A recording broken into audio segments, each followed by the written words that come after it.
Hello guys, তোমরা সকলে কেমন আছো বলো? আশা করি প্রত্যেকে ভীষণ ভালো রয়েছো। আজকে আমি আবার চলে এসেছি নতুন একটা টপিকের উপরে, নতুন একটা ভিডিও নিয়ে। অবশ্যই তোমাদের এই ভিডিওটি ভালো লাগবে, ভালো লাগলে একটা লাইক করে দিবি। চ্যানেলে যদি নতুন কোনো বন্ধু হয়ে দেখো অবশ্যই চ্যানেলটি কিন্তু সাবস্ক্রাইব করে নিতে ভুলবে না।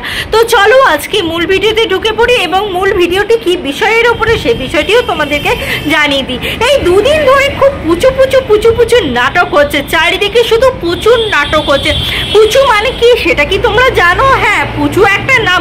হ্যাঁ, এটা কিন্তু কারোর স্পেশাল নাম, কেউ কাউকে স্পেশাল নাম দিয়েছে। কে কাকে স্পেশাল নামটা দিয়েছে সেটা হচ্ছে যে রিতম ঈশানীকে স্পেশাল নামটা দিয়েছে। রিতম ঈশানীকে পুচু বলে ডাকতো।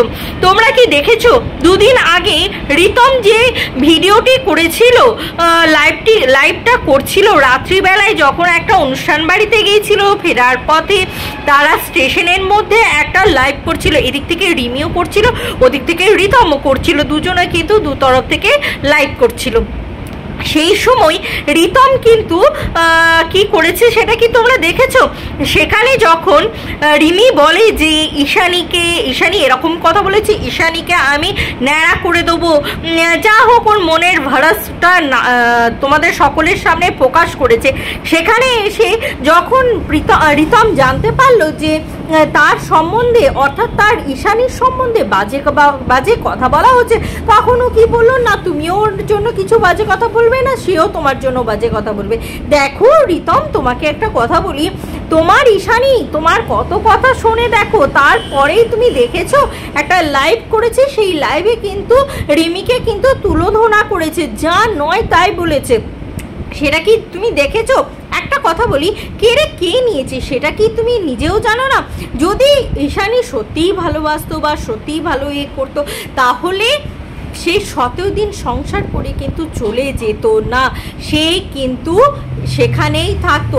আর একটা কথা বলি ঈশানী, তোমার খুব ভালো করে ভাবা দরকার, বোঝা দরকার, নিজেকে চিন্তা করার দরকার যে সেই সময় যখন তুমি 17 দিনে সংসার করে তুমি যখন বাড়ি চলে গিয়েছিলে, তখন কিন্তু তোমার যে 45 দিনের যে বেবির কথা বলা হয়েছে, সেই বেবিটা কিন্তু তার নয়, সে কিন্তু এত বড় মাতৃত্বের ওপরে দাগ দিয়েছিল, আর কোনো কিছু না।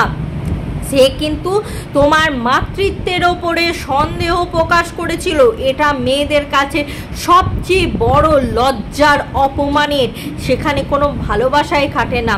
যেখানে তার স্বামী সন্দেহ প্রকাশ করছে, সেখানে কি করে বলো তো সেই মেয়েটা আবার ফিরে আসে? সেটা কি ফিরে আসা সম্ভব না সেটা ফিরে আসা যায়? তুমি একবার ভালো করে ভেবে দেখো তো, তুমি কার কাছে ফিরে যেতে চাইছো? হ্যাঁ, এটা বুঝতে পারছি তোমাদের পুরনো প্রেম, আরে পুরনো প্রেম মানেই যে সে সত্যিকারের প্রেম হবে সেটা কি কোনো মানে আছে? সেটার কিন্তু কোনো মানে নেই। সেটা যদি সত্যিই প্রেম থাকতো, সত্যিই ভালোবাসা থাকতো, তাহলে 45 বছর মানে 45 দিনে যে বেবিটা, সেটা নিয়ে কেন তোমার মাতৃত্বের ওপরে কেন কোশ্চেন মার্ক উঠলো সেটা একটু বলতে পারবে?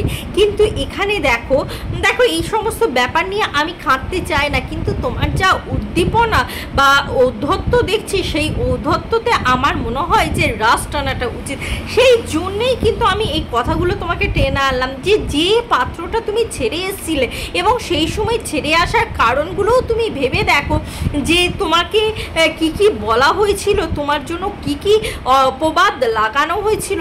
সত্যিকারে ভালোবাসলে সে কি পারে, যতই একটা মানুষের রাগ হোক, সে কি তার ভালোবাসা মানুষের নামে বাজে কথা বলতে পারে? তোমরাই বলো, তুমি বলো ঈশানী, তুমি একটু নিজে ভেবেই বলো, সেটা কি পারে কেউ? কখনোই পারে না।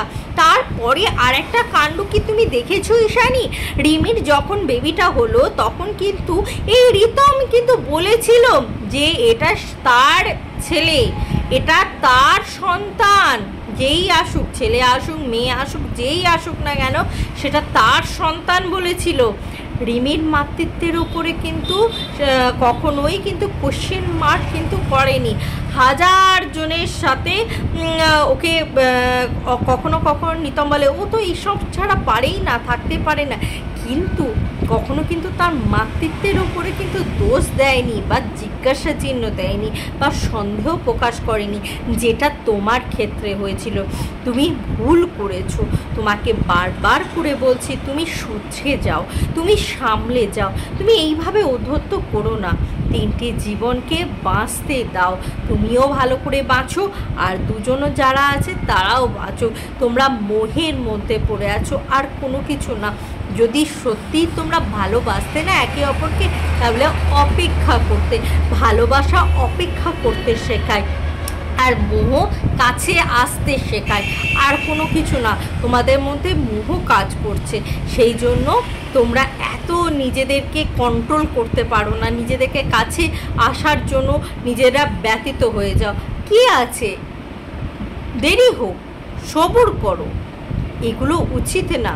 একজনের সংসারে গিয়ে এইভাবে সংসারটা ভাঙানো কখনোই উচিত নয়। আমার মনে হয় তুমি তোমার নিজের কর্মটা যদি ঠিক করো না ঈশানী, বিশ্বাস করো আরও দুজন যারা আছে তারাও বেঁচে যাবে বা তারাও ভালো থাকবে। তুমি তো মেয়ে তো মায়ের জাত, তোমার তো বোঝা উচিত। আজ বয়স কম, আজ যে বন্ধু বান্ধব দাদা ভাই বোন যাদেরকে তুমি সাহায্য পাচ্ছ, যারা তোমার হয়ে ঢাল তরোয়াল হয়ে দাঁড়াচ্ছে, কাল যেদিন ওদের বিয়ে হয়ে যাবে না, একটারও টিকি পাবে না, তুমি জাস্ট একটারও টিকি পাবে না। এটাই যা, কী করবে বলো, একটারও টিকি পাবে না। সুতরাং নিজের লাইফটাকে নিজের মতন করে সামলে নাও, শুধরে নাও, ভালো হয়ে যাও, এটাই আমার তোমাকে বলা। তো ভিউয়ার্স, তোমরাও যদি আমার সাথে একমত হয়ে থাকো অবশ্যই আমাকে কমেন্ট করে জানাবি, লাইক করবে, শেয়ার করবে এই ভিডিওটিকে প্রচুর পরিমাণে তোমাদের প্রিয়জন পরিজনদের সাথে। যারা এখনও সাবস্ক্রাইব করতে ভুলে গেছো চটপট চ্যানেলটিকে সাবস্ক্রাইব করে নাও, কারণ এখানে নিত্যদিন নতুন নতুন টপিকের ওপরে নতুন নতুন ভিডিও নিয়ে আসা হয়, তবে সত্যকে পরিবেশন করা হয়। কখনো কিন্তু মিথ্যাকে আমি আমার ভিডিওর মাধ্যমে কিন্তু প্রকাশিত করি না। আজকের মতন আসি বন্ধুরা, আবার তোমাদের সাথে দেখা হবে নতুন একটা ভিডিওর সাথে, নতুন একটা জোশের সাথে। ততক্ষণের জন্য টাটা।